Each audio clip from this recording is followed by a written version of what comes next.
పేరు శరణ్య. నేను ఈశ్వర్ సాయిలో కో క్యారెక్టర్ ఈశ్వర్ సాయి వైఫ్ని.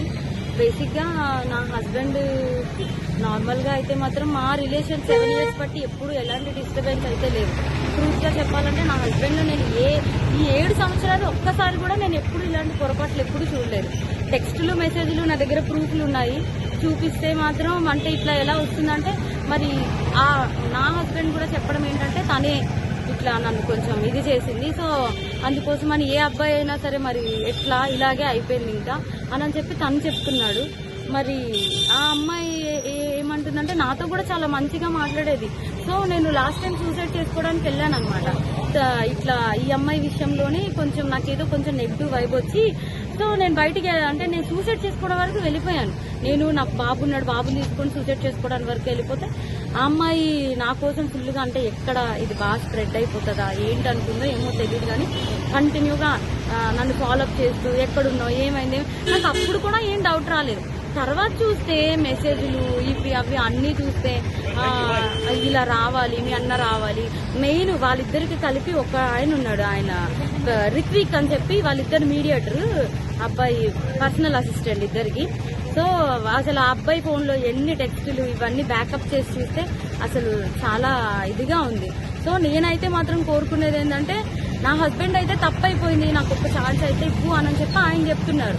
కానీ ఆ అమ్మాయి నుండి ఎప్పుడు నేనేం ఫేస్ చేస్తానో తెలీదు.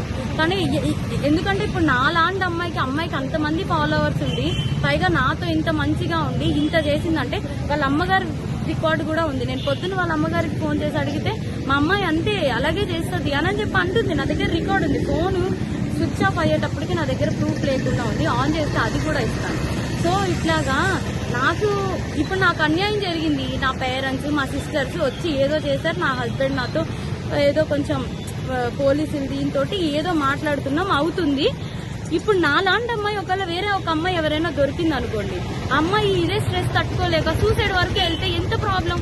నేను ఇది ఒక్కటే ఆలోచిస్తున్నా, ఎవరైనా సూసైడ్ వరకు వెళ్ళారు అనుకోండి అప్పుడు ఎంత ప్రాబ్లం ఉంటుంది. అమ్మాయికి తెలుసు నాకు బాబుని కొనేటప్పుడు నేను ఎంత డిస్టర్బ్ అయ్యాను, చాలా హెల్త్ ప్రాబ్లమ్స్ ఎలా వచ్చాయి అమ్మాయికి అన్ని తెలుసు.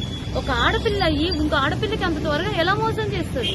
అది కూడా నా పక్కనే ఉండి మళ్ళా ఈశ్వర్ నిన్ను మోసం చేయట్లేదు, నేను అలాగా నీకోసం ఏడుచు ఇంత చేస్తూ నా హస్బెండ్ తో అసలు అది ఎట్లా ఉండగలుగుతుంది. నా హస్బెండ్ కి డ్రింకింగ్ హ్యాబిట్ కూడా లేదు, అలాంటి తనకి డ్రింక్ కూడా చేయించారంటే అసలు నాకైతే అర్థం కావట్లేదు. అసలు ఈ ఫోక్ ఇండస్ట్రీ అంటే నేను చాలా ఈయనకి మంచి వాళ్ళందరూ చాలా మంది మాట్లాడుతుంటే అబ్బా చాలా ఇట్లా ఉంటది అట్లా ఉంటది అనుకున్నా కానీ ఇంత అన్యాయం నా వెనక ఇలా జరుగుతుంది అని చెప్పి నేను ఎప్పుడైతే అనుకోలేదు.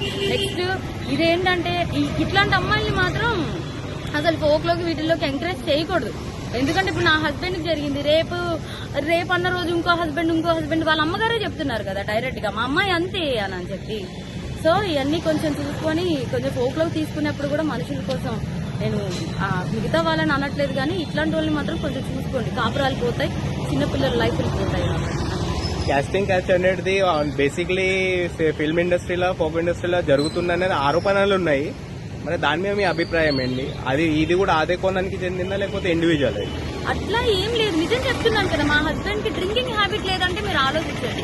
నా డెలివరీ దగ్గర నుండి ప్రతి ఒక్కటి నా హస్బెండ్ నన్ను పువ్వుల్లో పెట్టి చూసుకున్నాడు. ఏ రోజు ఇప్పుడు నా హస్బెండ్ విషయంలో 1 minute నేను ఆలోచిస్తున్నానంటే దీనికే.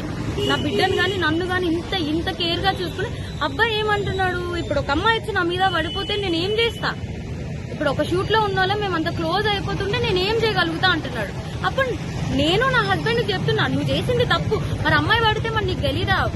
ఆబ్వియస్ గా ఒక అబ్బాయి ఇప్పుడు నీకు పెళ్ళం బిడ్డలు ఉన్నారు నీకు ఆ మాత్రం తెలీదా అంటే ఇంకా అయిపోయింది ఏదో అయిపోయింది. కానీ ఆ అమ్మాయికి తెలియాలి కదా, ఒక ఆడపిల్ల మరి తనకి తెలియాలి కదా. సో నాకు ఇబ్బంది ఎక్స్ట్రా కోసం అయితే తెలియదు. ఫోక్ కోసం మాట్లాడితే మాత్రం చాలా మంది మంచి వాళ్ళని అయితే నేను చూస్తూనే ఉన్నాను కదా, చాలా మంది మంచిగానే ఉన్నారు. కానీ ఇలా పక్కనే ఉండి గొంతు కోసే వాళ్ళని నేను ఇప్పుడే చూసాను. పైగా ఆ అమ్మాయి ఇంత సెలబ్రిటీ లాగా అన్నిట్లో డీలో వీటిల్లో వాటిల్లో ఇంత వచ్చి ఒక ఆడపిల్ల జీవితం ఒక్కసారైనా ఆలోచించాలి. పైగా తనకి బ్రేకప్ కూడా అయింది. తను నాకు చెప్పుకొని కూడా బాధపడితే నేను అన్నాను మీ బాయ్ ఫ్రెండ్ మీకు ఇట్లా చేసినప్పుడు మీరు ఎట్లా అయితే బాధపడ్డారో అట్లాగే కదా అని చెప్పి కూడా అన్నాను కూడా. తనకు ఆ మాత్రం అసలు ఏవి గుర్తు రాకుండా ఇంత ఎట్లా చేసిందో నాకు అర్థం కావట్లేదు. ఎందుకంటే మీరు అనుకోవచ్చు ఇప్పుడు ఏంటి అమ్మాయి కోసమే చెప్తుంది వాళ్ళ హస్బెండ్ కోసం. నా హస్బెండ్ 7 years బట్టి నేను కాపురం చేశాను కాబట్టి తన కోసం నాకు తెలుసు.